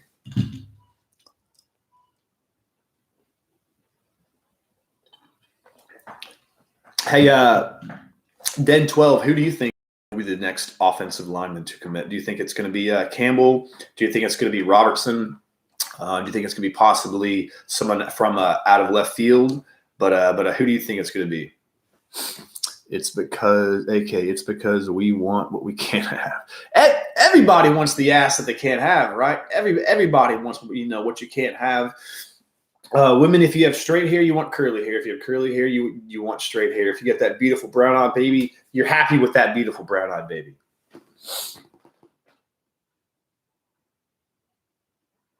Okay, you're talking about whenever you see him play, you see the potential. That's what you're talking about. Okay. So you like the same two, Devin Campbell or Connor Robertson. And I like Connor Robertson. I like the fact that he is a Texas local product. I like the fact that he is an up-and-comer in my estimation. But I really do want to get that guard, Ernest Green, from the California area. If you've seen any film on him, he's an absolute road grader. Comparable to DJ Campbell as far as ragdolling people, not quite the athleticism. Of course, DJ Campbell should trim it down just a little bit as far as back to his baby, as far as his weight, maybe possibly get back to his playing weight as a sophomore. But Ernest Green would absolutely love to have two road grading guards in this class. Like, how awesome would that be to land two amazing guards in this class?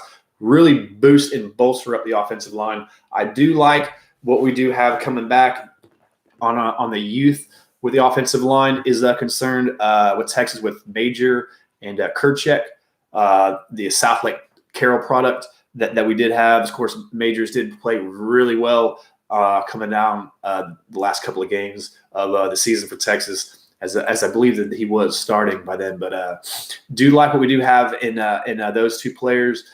As far as youth is concerned, we do have Derek Kerstetter coming back. But the offensive line does have its strengths, but it does have its weaknesses. And without a doubt, one of the weaknesses is going to be depth. Depth on the offensive line.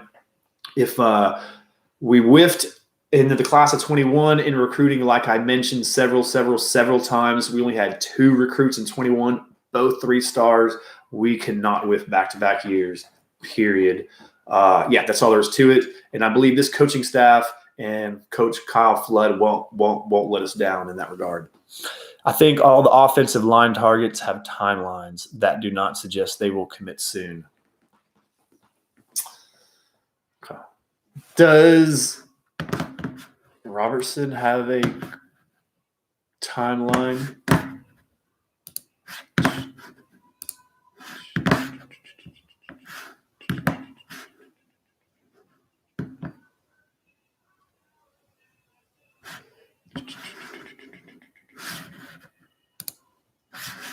Does Connor Robertson have a timeline? Does anybody know that? That's really what I'm looking for.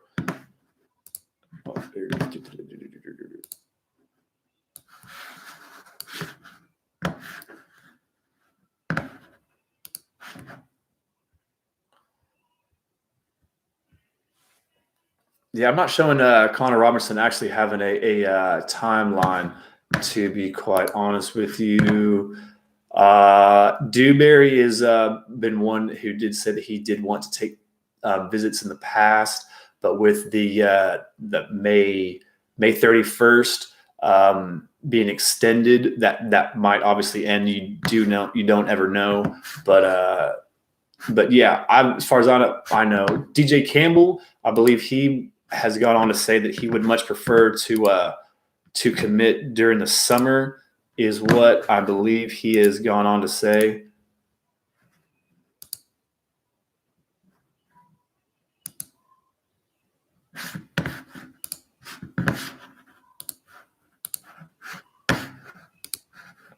Did I lose you?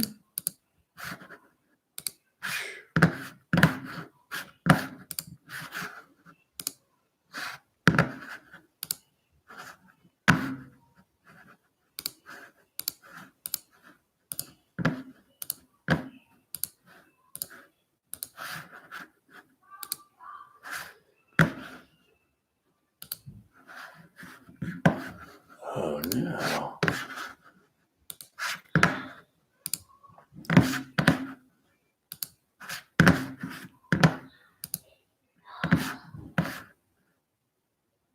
Oh, shit.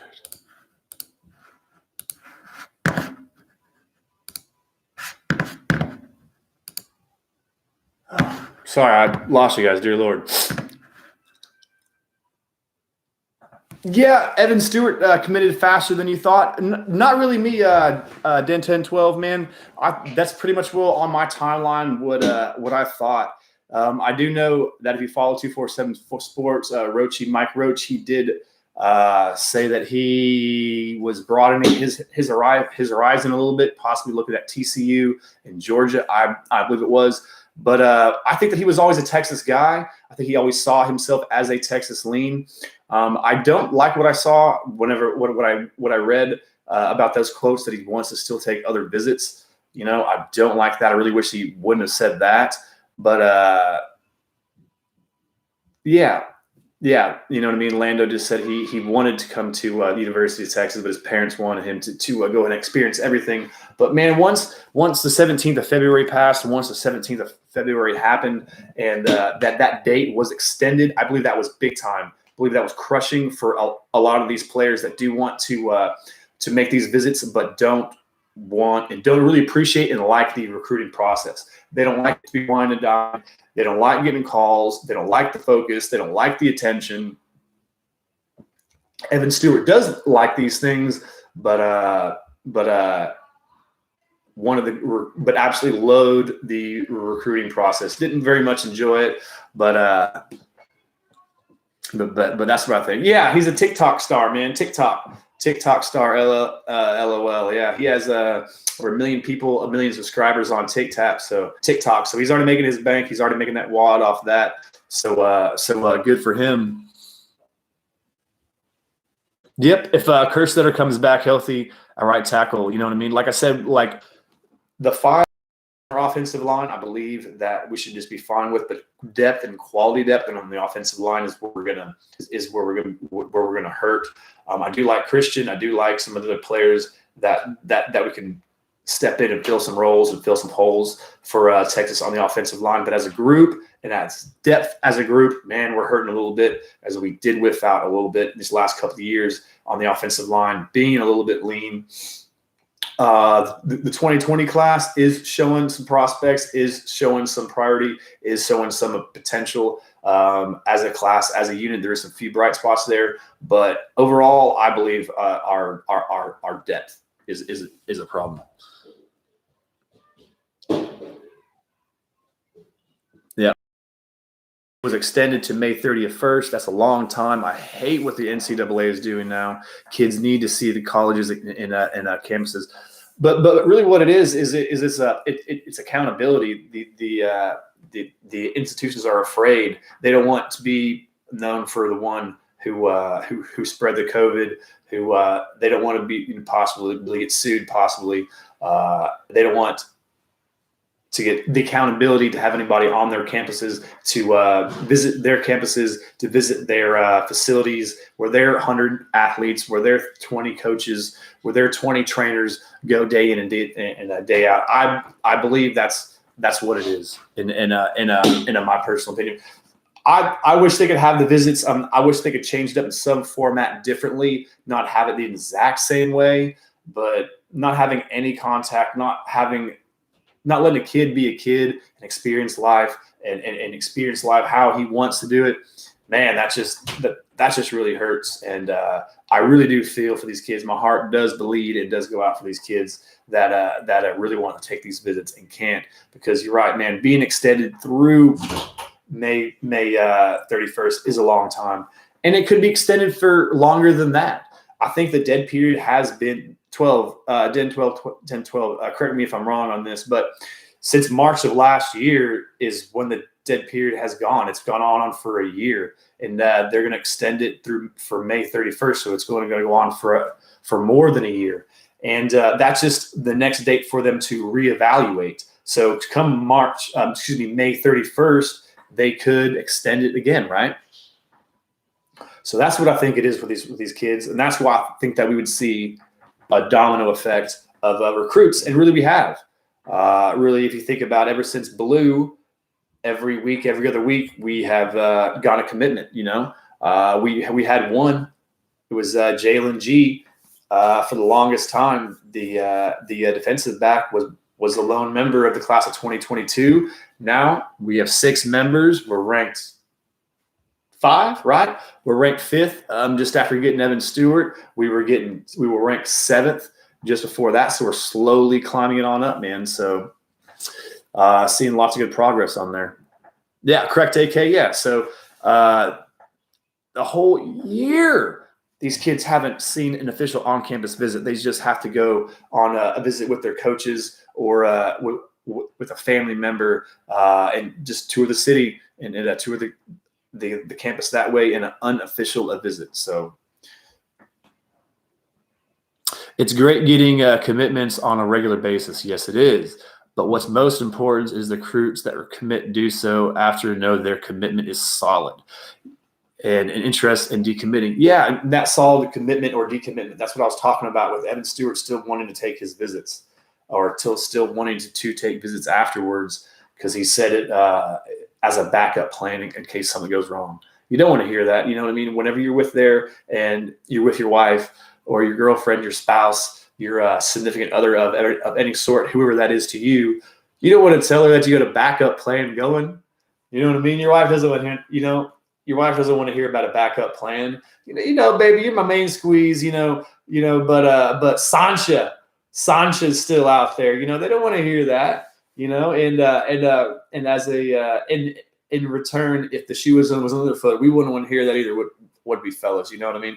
So the fact that Evan Stewart still wanted to date other schools, still want to possibly take other visits, something that I don't like, you know what I mean? Me, if I was a young kid, maybe I would want to, you know what I mean? If I was a young recruit, I would be a winer and diner for sure. If anybody has any questions on that, your boy here would be a winer and diner for sure. I would absolutely love the recruiting process. Grill me some steaks, do whatever you want to do. I wouldn't lie or cheat or go between the lines, take any money, but man, I would definitely have me a good time on the college visits. That's all I'm going to say. Because whenever I was in college, I had a good time, man.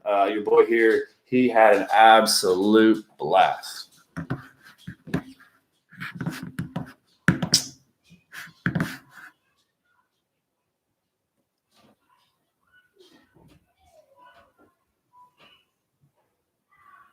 Think about it. Like you said, they get the experience to travel too. Travel, exactly. You know what I mean? That's what life's all about, a travel experience and see new things. That's part of the whole thing, the whole reason for it, behind it. Oh, man. It's gonna...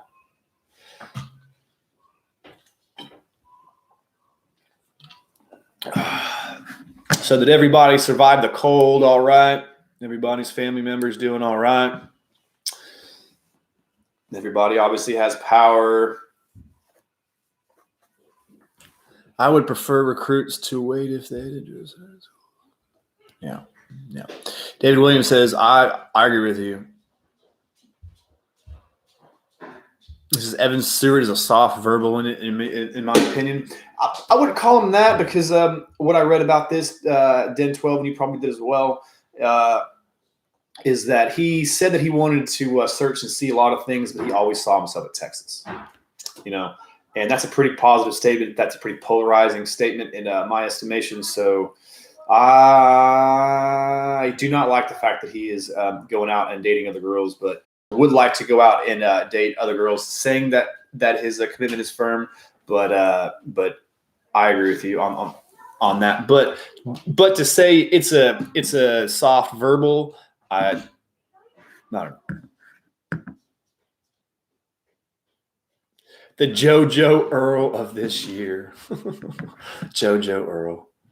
You're talking about someone who's a fan of JoJo Earl. I know Den 12 was a fan of JoJo Earl. He was also a fan of J.J. Henry, who ended up going to one of the Mississippi schools, just off the top of my head. Samples in Carrington could not offered on the field positions.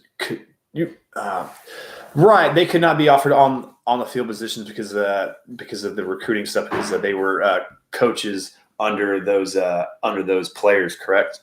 But I was talking about whenever Samples was our coach, was recruiting for us.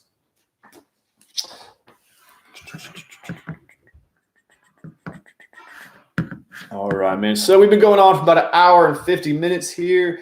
There's still 20 of y'all in here. So what other questions y'all have? Because I would hate to end it. You know what I mean? After this, all I got to really do is just hit the gym, just go to the old garage and hit up the old chest day. That's all I got to do. So not much really going down the pike for me. It's been a little bit cold working out in the gym in the house, being the fact that it's been 19 degrees outside. But you got to do what you got to do. JoJo Earl plays a style more like Brennan Thompson. I hope Evan Stewart recruitment ends up like JoJo Earl's. I just hope that we get Brennan Thompson, and that's really what I'm going to say. That I just want to see that unadulterated speed playing for Texas, and I think that he is. I believe he will end up in that class, and I believe that I think I could be right on that. I think I could be right on my top five, and I do believe I also could believe that I could be right on with us taking 5. So.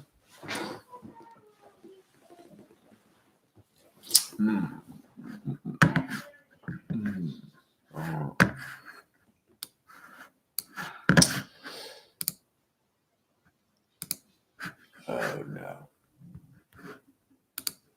There we go.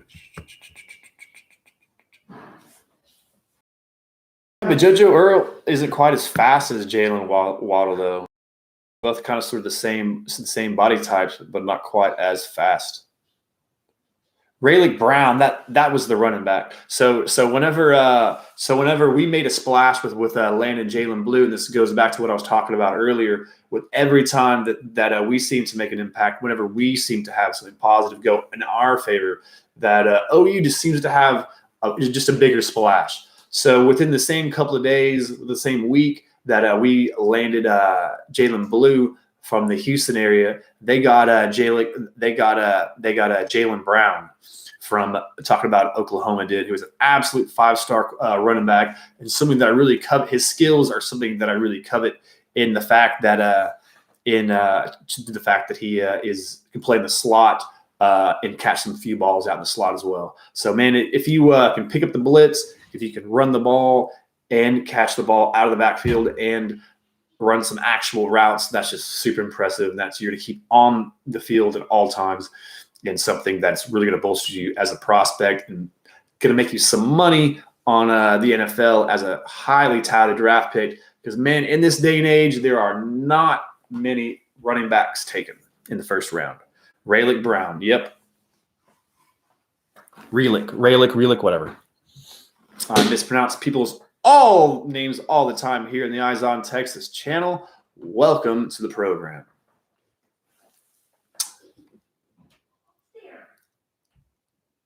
Yeah. So talking about JoJo Earl, he went to he committed to LSU, and LSU did not have that bounce back season coming back after that national championship. They did not follow it up with a good year. Coach O, they're going to have some major sanctions going on down the line, as he is a big fan of the young co-eds, posting lots of pictures with them, but that's another topic for someone else to talk about. But talking about the University of Louisiana Bayou Bengals, they're going to have some issues down there, and lots of recruits have been leaving their programs, i.e. the two safeties that left, and we're looking at possibly getting another one. But LSU, not quite the dumpster fire that's been going on at such as University of Tennessee, but still smoking pretty hardcore, pretty up there in the Louisiana State University, as their basketball program definitely going to have problems and sanctions and stuff like that going down the pipe, going down this next couple of years as well. Not that they're a big basketball program, but man, once the NC2A is in your program and once they are on your school, they're there.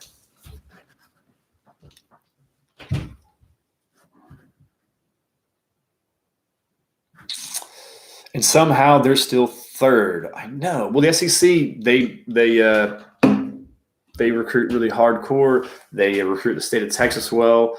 Louisiana has great recruits. They're right next. They play in the SEC, and the SEC does recruit itself, because we follow this stuff. We follow these sites, and we do read that some of these players just want to go to the SEC. They believe that is a better and more direct path to the NFL, which is going to be their overall goal. Yeah, what's up with UGA? A lot of people, like, they've been landing lots of prospects on their campuses lately. I think maybe that's what you're hinting towards, right, Speedy German? So it seems that every time LSU has a prospect visit on campus, maybe LSU, they're handing out Jack in the Box sacks instead of McDonald's bags out there, man. Because it seems that's what happened to Bear Alexander, the Denton Ryan defensive tackle. Went to Georgia on a self-guided tour that we're talked about because there are no official visits. Went out there and came back with a commitment. Came back as a dog. Went back as a recruit, not hardcore leaning towards that university. Came back a dog.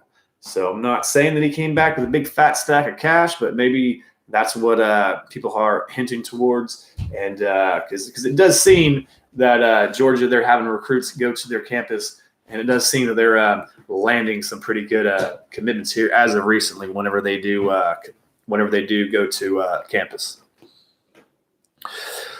David Williams says, I think one of the reasons LSU's 22 class is ranked so high is because of the number of recruits they have committed.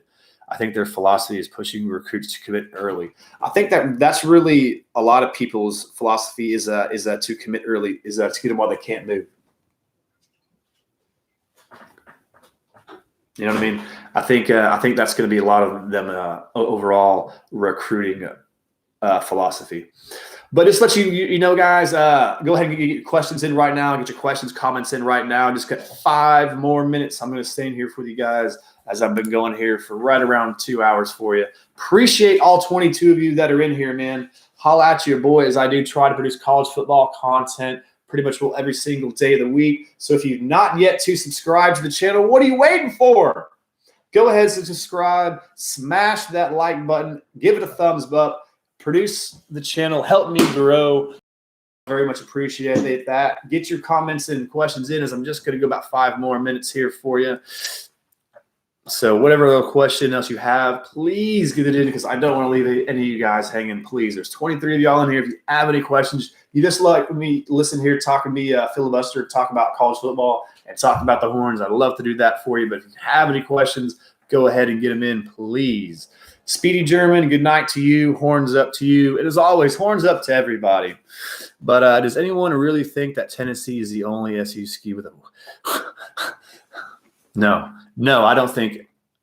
There's schools year in, year out have cheated in and cheated out. It's just how aggressively you do cheat and how stupid you are and how you do go about it.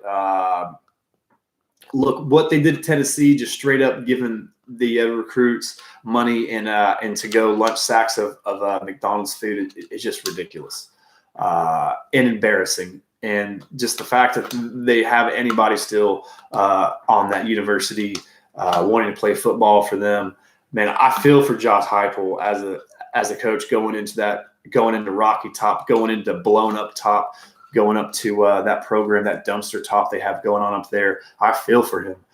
Coming from Central Florida, making the big jump to the SEC, but man, what's he going to be able to do up there at Rocky Top?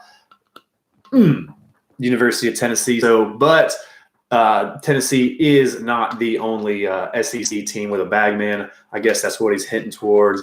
And it seems that maybe UGA, the Bulldogs there, have a bag man of themselves.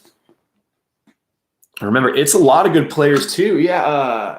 What's his name? I don't think he's announced. Tutu Toto Jojo from Tennessee, the linebacker. He's more of a thumping linebacker than less of a space sideline to sideline linebacker, but a big time pro prospect. Of course, the other prospect, the other big prize that was coming from Tennessee that I reported about was the running back going for Gray, I believe it was, going to whenever he committed to the Sooners. Of course, we needed that running back depth. We needed that help in the running back room to help take some carries for us after Keontae picked it up and packed it up as now a member of the USC Trojans. So whenever that happened, whenever all the Tennessee players, and we didn't get any of them, but a lot of them are still in the portal, though. You are right. Chick-fil-A bags. No, Georgia got to have some Chick-fil-A bags. LSU might have some Popeyes and some Raisin Canes. I love Raisin Canes. I had me Raisin Canes for lunch today. 3 of Tennessee's players transferred to Oklahoma, wishing that we could have reeled in Eric Gray. That was his name, Eric Gray. I got the last name right. I wish we could have gotten Eric Gray as well. Played big time for whatever they did well on the football field in 2020, it was done by Eric Gray. Not that the Tennessee Vols had a great year or anything like that, but whatever good positive production that they did have, the majority on offense was led by Eric Gray. They piss poor quarterback play. They weren't coached very well. Rocky Top's got lots of problems, without a doubt. Henry Toto, that's his name. Henry Toto is the linebacker that I was talking about, and Den 10 says he's probably going to go to Bama. We got to get in on Ben Davis, 5-star transfer player that just hit the transfer portal as well. But Eric Gray is a legit player. I think that we will start seeing some more of these transfer players hit towards Texas, but I do know that how Coach Sark ended his 21 class, he didn't want to take a couple of unnecessary takes at positions. One that comes to note is the running back White from Alabama. He was a 3-star running back. Good skills, was very decisive while running the football, Whenever he did actually make his decision, not that he was slow making his decision, whenever he decide to make his cut, he was very precise and in a something like that. But we did not end up taking a player like him. We did also not take Garfield Lawrence. We had a better option once we got David Ibarra that he was no longer in play. So we didn't take spots just to fill in 2021, right? We had 21 recruits. You could have had 25 plus whatever little rules. You can actually might possibly get to 28 if you manipulate the rules somehow. You get into it. Not quite sure. But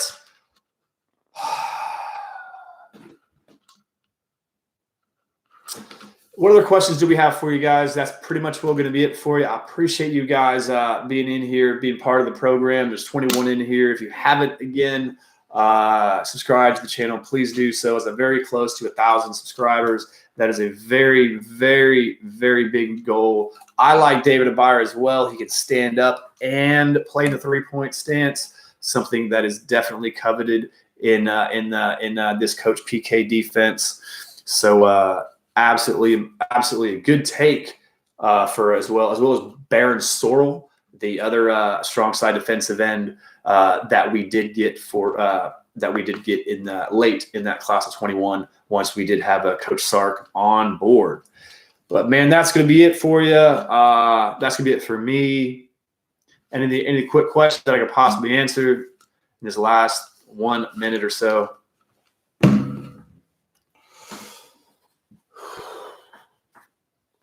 All right, guys. I appreciate everybody being in here. All 19 of you who definitely did stick around with me this Saturday night. As Texas Longhorns fans, we got to stick together. We got to keep it together. We got to make sure that we keep this social media thing going, as that is impactful on these players, these prospects. Whenever the fact that they get an offer from Texas, whenever they get a commitment to Texas, we need to show them that love. We need to show them that community, and we need to show them what we are as a family, as Texas Longhorns fans, and Texas Longhorns ourselves, and Texas X's, without a doubt. Right? Yeah, I'm not saying he's a stand-up defensive end. That's not what I'm saying. I'm saying is that sometimes in Coach PK's defense, the defensive end does stand up. That is a signature of his defense. It flat out is. He went on to say that he won't looking at a edge rusher if he can't have the ability to stand up and a three-point stance. I'm not saying stand up and drop back. I'm saying rush from a rush end position, but rush in from a standing up position. That's what I mean, David Williams. Yeah, dude, because at 6'4", 250, I don't see that guy dropping back and playing any kind of sort of coverage in the Big 12. I agree with you on that. Yeah. PK plays defensive ends in all starting positions. Yeah, that's what I said, and that's what I liked about him. Positionless football. He just likes people that can run and do the things that he can do to confuse the offense. I.e., he also does the same thing with his defensive backs. They're all labeled defensive backs, I believe. They're not really very specific. But anyways, that's it, man. That's it for me, guys. I love you guys. I very much appreciate y'all staying with me on this Saturday night. Appreciating you, everybody, with the support. Please subscribe to the channel if you have not. It makes me grow. I'm very close to 1,000 subscribers. It is my goal to get there within the next week as we push forward here in 2021. Reminding everybody to keep your head in a swivel, your eyes on Texas. Hook them up, guys.